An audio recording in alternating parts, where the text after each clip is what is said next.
ng bayan, maasahan anumang panahon.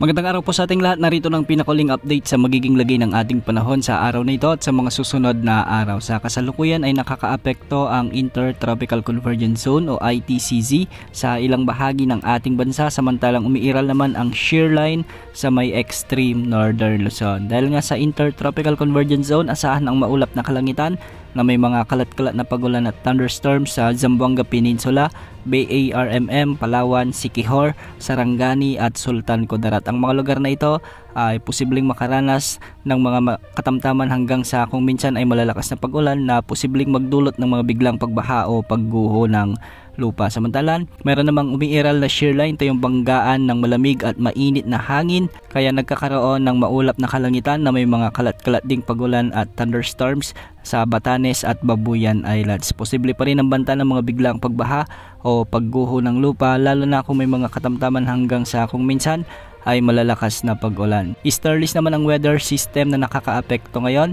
na magdadala ng maulap na papawirin na may mga kalat-kalat na pagulan at pagkidlat pagkulog sa mga lalawigang sakop ng Aurora at Quezon Province. Mga lugar na ito ay posible ring makaranas ng mga katamtaman hanggang sa kung minsan ay malalakas na pag-ulan na posibleng magdulot ng mga biglang pagbaha at pagguho ng lupa. Samantala sa nalalabing bahagi ng Visayas at Mindanao, asahan naman ang bahagyang maulap hanggang sa maulap na kalangitan na may mga isolated rain showers o kalat-kalat na pagulan at pagkidlat pagkulog.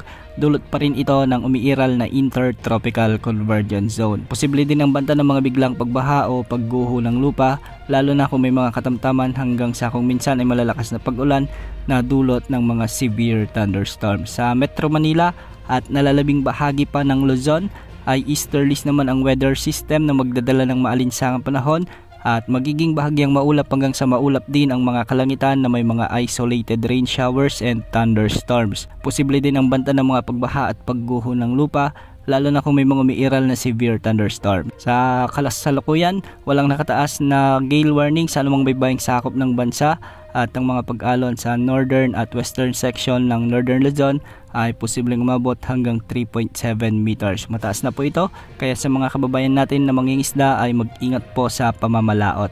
Samantala sa mga karagatang sakop naman ng Palawan, Visayas at Mindanao, asahan naman ang mga hanggang 2.5 meters na mga pag-alon at sa nalalabing baybaying sakop ng Luzon ay posible rin ang mga pag-alon hanggang 2.1 meters. Samantala isang potensyal na bagyo naman ang posibleng pumasok sa ating area of responsibility sa mga susunod na linggo. Ito yung unang linggo ng Nobyembre na kung saan ay posibleng lumakas ito bilang isang bagyo. Kung sakali ay tatawagin ito bilang bagyong Tino at kung makikita natin ay kikilos ito ng pakanluran sa mga susunod na linggo at pinupuntirya o tinutumbok nito ngayon ang Bicol Region o Eastern Visayas at ang malaking bahagi pa ng Calabarzon, Mimaropa at posible rin sa Metro Manila. Dahil medyo matagal pa at malayo pa, posible pang magbago ang forecast na ito.